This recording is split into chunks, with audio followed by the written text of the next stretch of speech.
ওঙ্কারশ্রী পুরস্কার পেল বীরভূম জেলার চাঁদমারি আবাসিক বৃন্দের দুর্গাপুজো। মণ্ডপের অভিনবত্ব ও প্রতিমার আকর্ষণীয় রূপ মন কেড়েছে দর্শনার্থীদের।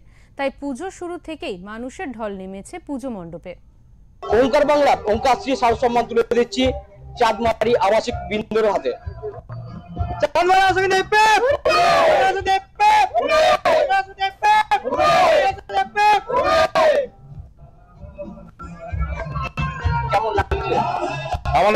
আমাদের ভীষণ ভালো লাগছে, আমরা ভীষণ গর্বিত আপ্লুত যে আপনাদের মনের মনিকটায় আমরা জায়গা পেয়েছি। খুবই ভালো লাগছে, আর আপনারা আমাদেরকে প্রায় এটা সম্মান দেওয়ার যোগ্য মনে করেছেন, আমাদেরকে খুবই খুশি, খুবই আনন্দ লাগছে। আর আমরাও চেষ্টায় আছি, পুজো অনেক পিছিয়ে ছিল, আস্তে আস্তে আরো আমরা এখানে চেষ্টা করছি, যত দিন যাচ্ছে আরো ভালো করার চেষ্টা করছি এবং ভবিষ্যতে আরো ভালো করব।